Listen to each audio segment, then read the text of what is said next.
So hello, I'm Paul, I'm driver 28, and this is a Taxitrax tour of West Belfast. It's mainly the murals, but sometimes you get a little bit of our history or culture, some of our churches. So we're just going to start our tour here. This here wall, this is called the Welcome Wall. So no matter what country you're from, we bring you here first, and it's to say welcome to West Belfast. And it shows everything about West Belfast, everything good about West Belfast. It shows our buildings. It shows our parts of our jobs. This is one of our drivers. You can see the badge, and you can see my badge. So this is one of the longest drivers on the road. This is Seaman, number 2. He's on the taxis from the heart of the Troubles, right the way through, and he's living through a pandemic now as well. So we could write a book about Seaman here. Other people you can see on the wall, as I say, they're all real people. We've got our local celebrities, Michael Conley here. This is one of our local boxers, young man from Beachmount. So we're celebrating West Belfast on this wall here as well. Okay. If we can move on down just a little bit over here.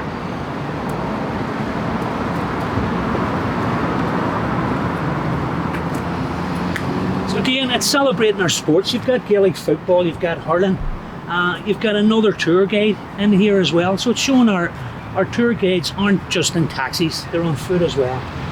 And you've got one of the most famous people on the Falls Road, one of the most famous people in Ireland. You've got James Conley here. Yeah. So I always ask this question to every tourist I bring here. They all know an awful lot about James Conley. They know about the 1916 Rising. They know about his trade union links. Most of them know, especially the people that were taken from West Belfast, that James Conley actually lived on the Falls Road. It's a dentist on up facing the city cemetery, and you'll see a plaque above the door explaining that James Conley lived there when he stayed in Belfast through his trade union links. But there's one question I always ask, and so many people seem to get it wrong, especially people from the south of Ireland, especially people from Dublin. It's, where was James Conley from? So this is when the head scratching starts and the guesses start Dublin and he's Cork. Well, no. He was actually born and he grew up in Edinburgh. So he was a Scottish guy. He wasn't Irish. So I love when I get people up from Dublin because they know so much about the Easter Rising, and I always catch them out with that one. So the welcome wall, the welcome mural, it's a brand new mural. It was only painted last year. You can see the dates here. 25th of June 2019. This is our local artist, Mickey Dock, Marty Lance. It was also unveiled by our Lord Mayor. Our Lord Mayor is John Finucane. Now, John made a bit of history in 2019. And the history that he made was he stood in British elections in North Belfast. North Belfast, that constituency, it used to be known as Duncarn. And that constituency, a Catholic has never held a seat, parliamentary seat, in North Belfast in the history of Northern Ireland, right back to 1921. And John stood in this election this year and he won it. And he won it with quite a big margin. I think it was around about 5,000 votes. So John actually made a massive bit of history here. If anyone doesn't know who John Finucane is, apart from being a local councillor, being our Lord Mayor, his father was Pat Finucane. So Pat Finucane was a human rights lawyer here in Belfast, and he fought in many, many cases. In 1989, John was only 7 years of age. He was sitting in his home with his mother's father, sister and brother. Gunmen smashed his front door in and they murdered his father in front of him. So as a 7-year-old, that's what he's seen. I'm glad to say John moved in the right directions, the directions that most people want today, and he moved towards politics. And he is still fighting for the truth behind his father's murder, but he's also fighting for the people of West Belfast, the people of North Belfast, the people of Belfast generally, no matter what religion, creed or colour. So I suppose he's one of our celebrities too. Alright, so we're going to move on here. A wee, very, very short distance up the wall called the International Wall. So just a wee short distance here up the International Wall. And these murals change from time to time. The change depend on what's happening, not just in Ireland, but in the world generally. And you'll see that, and you'll see two new murals. And the two new murals have to do with events that's happening now. That's still happening.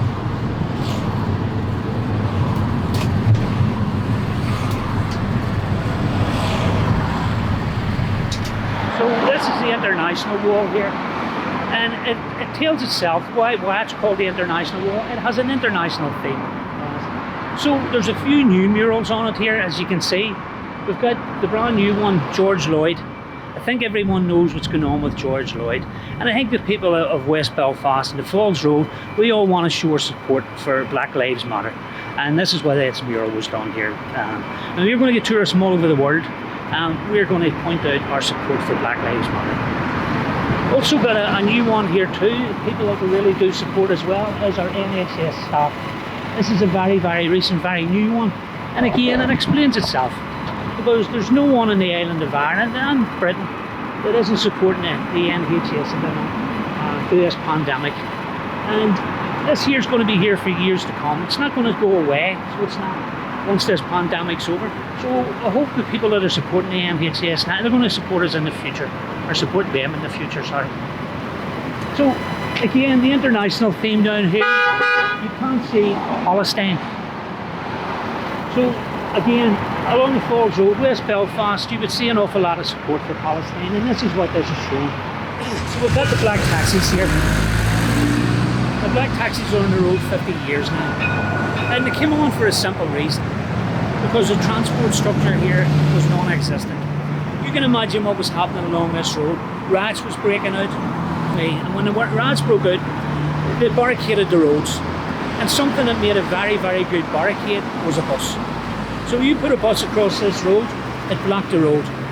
But the British Army, they had the type of vehicles, they could just push that bus off the road. So what you done was you set the bus on fire. It was full of fuel, they weren't going to push it off the road then. But that left a problem, and the problem was no transport system.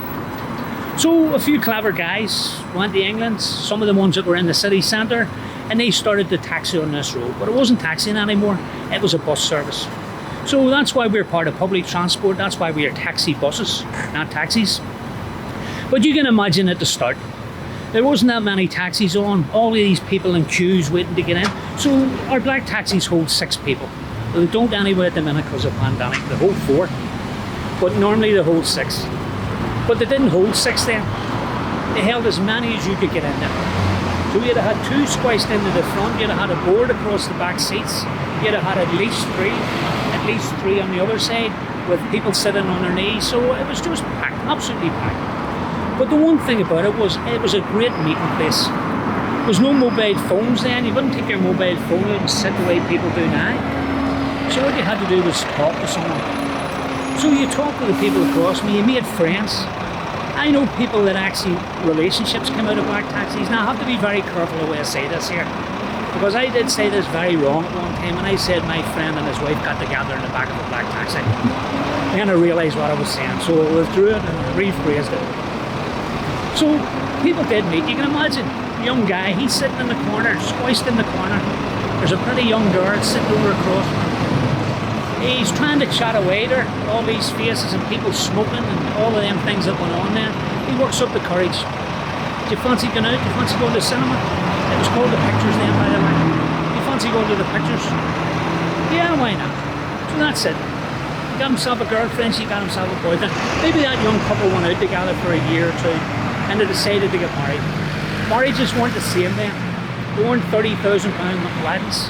They were, you went to church, you got married, you went to a social club, you had a few beers, a couple of drinks, and you went home. Also too, people didn't have money for big limousines. So maybe that young couple again went back to the same black taxi driver and said, look, we're getting married next month. Could you take the bride to the church? So, hoist this taxi up, ribbons on it, it's a limousine. So all of these uses, you would have seen if there was a parade, Féile and Phobail parade, if you'd have seen a Republican funeral, black taxis across the front, black taxis across the back, also protected people. So that's why the black taxis, we became such a massive part of the community in West Belfast. See any parking up there, we'll just park down here. So this is the international wall. So you just have a quick glance at it and you can see why it's called the international wall. It has an international theme. So the other thing that you can see is the gates here. This is the divide. So this is basically the end of Catholic West Belfast. You go across here, you've got West and North Belfast. the second set of gates, this is the first, second set of gates, it takes you into the Shankill Road, into Protestant West Belfast. Right? But the thing is that a lot of people from here don't realise that these gates close every night. At 7 o'clock at night, the gates will close open. There's 5 sets of gates the whole way up them. 4 of them close at 7 o'clock, one of them is open about 9:30, and then that's it, closed. So you can still get across there obviously at night, but you have to take a big detour to get there. So the international thing, you can see it in this here. You can see all these famous faces that you're going to recognise. You're going to recognise Barack Obama up here. And you've got the slave ship in the background with Barack Obama. So a lot of people don't realise, even people that live here, the slave trade that went on in Ireland, especially the 17th century.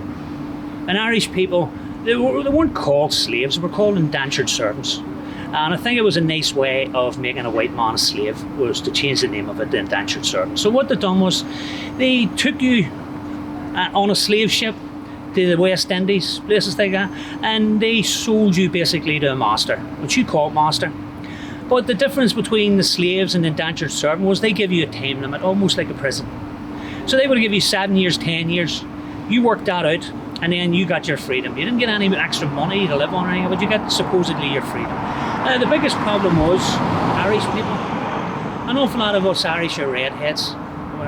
So you can imagine the big ginger guy getting sent out to the West Indies. He wasn't going to last very long.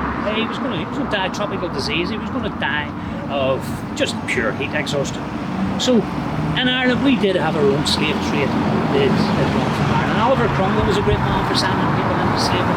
Charles I, Charles II, they were all great people for sending people into slavery. So you can see the first black American president. You've got this guy, the big guy in the middle here, which an awful lot of people don't know who he is. And you're not really supposed to know who he is. It has to do with American politics, American history. But his name's Frederick Douglass. So Frederick was born a slave. He was very, very well educated man, but he was self-educated. He was taught the alphabet as a young man, and he taught himself how to read and write. He became a free man. He spent the rest of his life publicising, letting people know the evilness of slavery, also letting them know that slavery hadn't run away. And I think that we found, now we're right in the 21st century, we find that we know that slavery hasn't run away. Every now and again we're getting containers turning up, people from our own country that have unfortunate people in the back of these containers, and these people are slaves. So Frederick Douglass, great man. So again, the other people in the mural here that you'll recognise, you may recognise with Martin Luther King. And the lady at the top with the afro. I'm doing this here, I'm watching stuff. Angela Davis. Angela Davis. So the lady at the top with the afro, that's Angela Davis. A human rights activist, but sometimes when we bring American tourists here, they would describe Angela as a terrorist because she was a member of the Black Panthers. So some Americans see her as a great civil rights activist, other Americans see her again as a terrorist. The last little bit on this wall here, you can see there's a lady here with a big axe through her face. In the middle of Martin Luther King and Nelson Mandela there. So that axe wasn't put on her face, that's not vandalism, what's that? Her name, and I'm going to pronounce this totally wrong, but it's the best I can do, is San Suu Kyi. She is the president of Burma, it's called Myanmar now, and she was given the Nobel Peace Prize, believe it or not. But then the world realised that her country wasn't this beautiful, peaceful country that everyone thought it was. In fact, 10,000 Muslims have went missing in her country under her presidency. So the Nobel Peace people got it wrong, but also our artist got it wrong. So what he done was, instead of erasing her off the wall, he came back with his paintbrush and he put a bloody axe to her face. So that's the artist protest, you can see.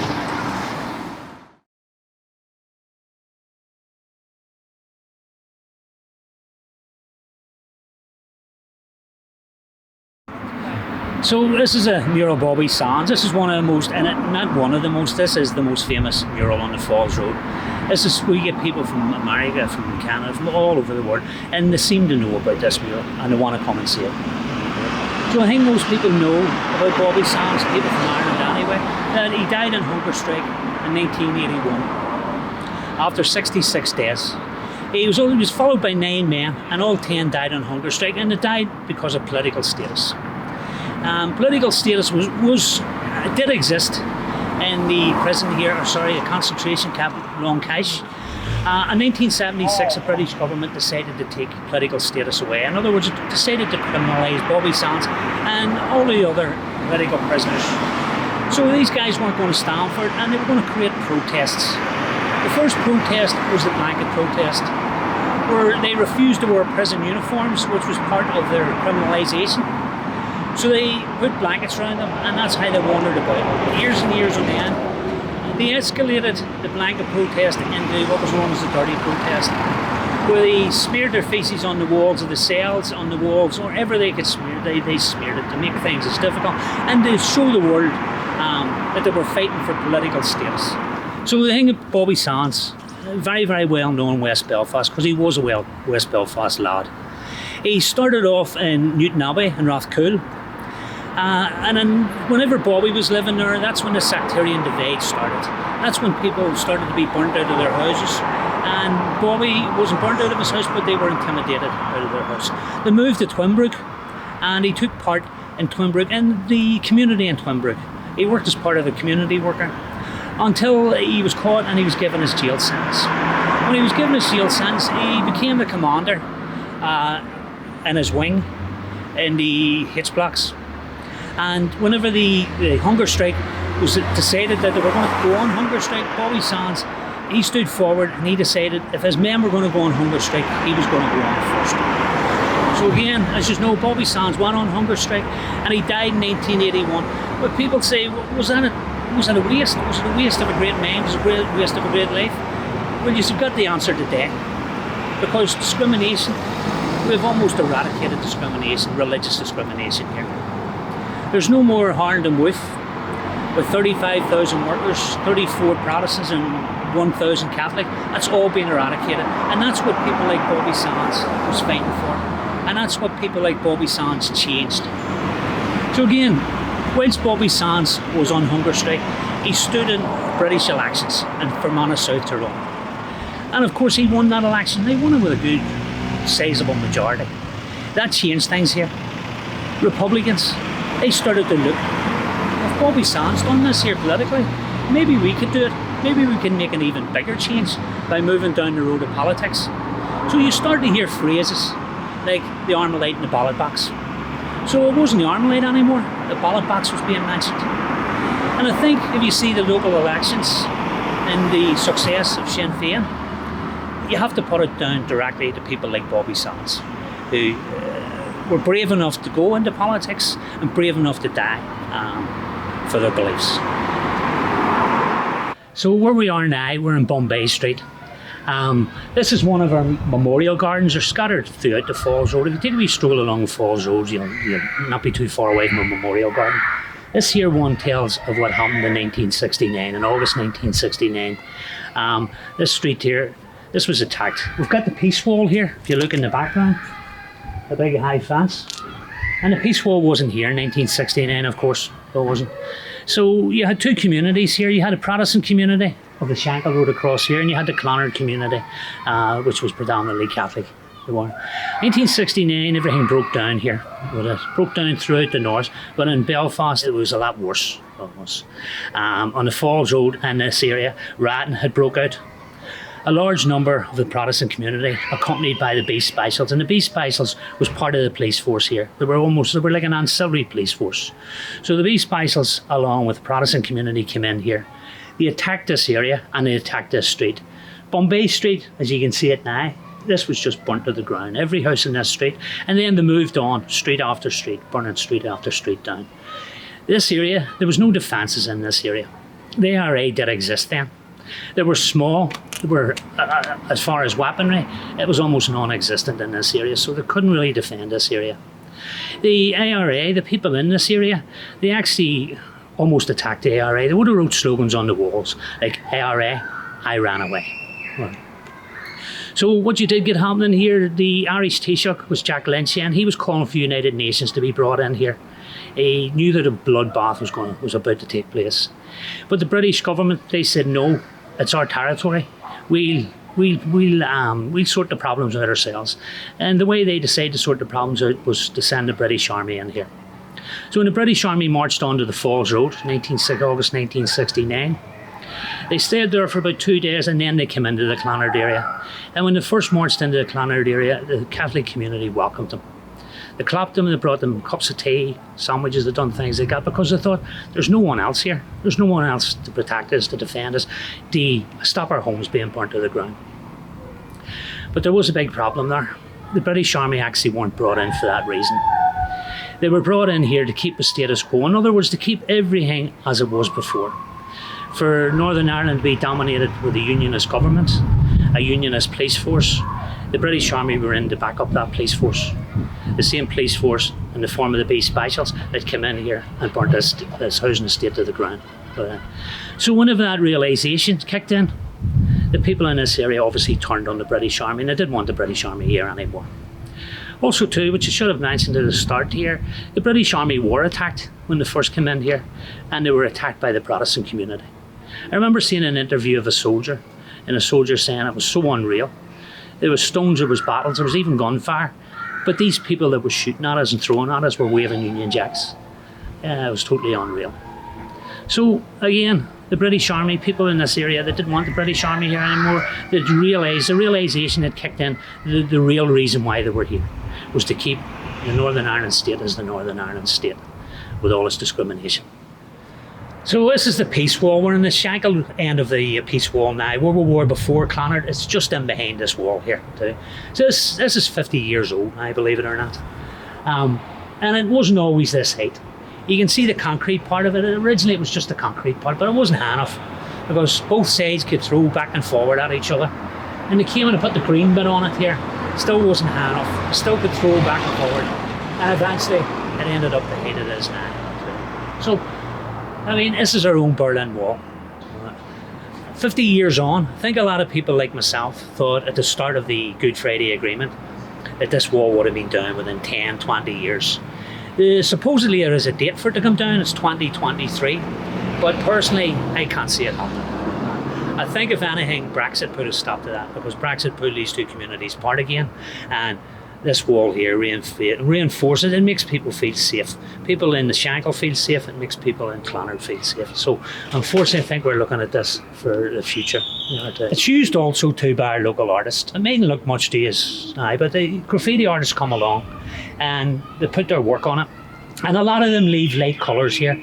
And they leave light colours here so you can see what happens. The tourists from all around the world, they like to put their name on the wall, they like to put the country they're from. Some of them write a nice message, a nice peace message on the wall. The only thing we're not allowed to put on the wall, and we always tell our tourists, no swear words. So now we're on the Shankill Road here, and you can see the murals here. The murals is totally changed. You won't get any more, obviously, Irish Republican, or you won't get anything to do with Ireland. So now you're in British territory, so you're going to get, the murals are going to turn to the theme of Britain. And you have Queen Elizabeth II here, the longest reigning monarch in history. And this is what you can see on the Shankill. You see the people of the Shankill expressing their Britishness, expressing their culture, and expressing their history. If you were to look down the Shankill Road, you'll see the Union Jacks, you'll see the Northern Ireland flag, and they're showing it by putting flags up, by putting bunting across the road. And these bunting, these flags, is also to celebrate the 12th of July celebration. So in other words, the Battle of the Boyne. So again, here we're on the Shankill here too, and this mural here, this is another really good example of the people of Shankill showing their culture, their history. So this is a massive piece of history this year. This is a signing of the Ulster Covenant. So there was proposals made in the British Parliament, and what these proposals were, there was twice in the 19th century and once in the early 20th century. The proposals was for a Home Rule Bill. So the whole of Ireland was going to get a Home Rule Bill, just the same as Canada, the same as Australia. And this Home Rule Bill failed to go through the Houses of Parliament twice.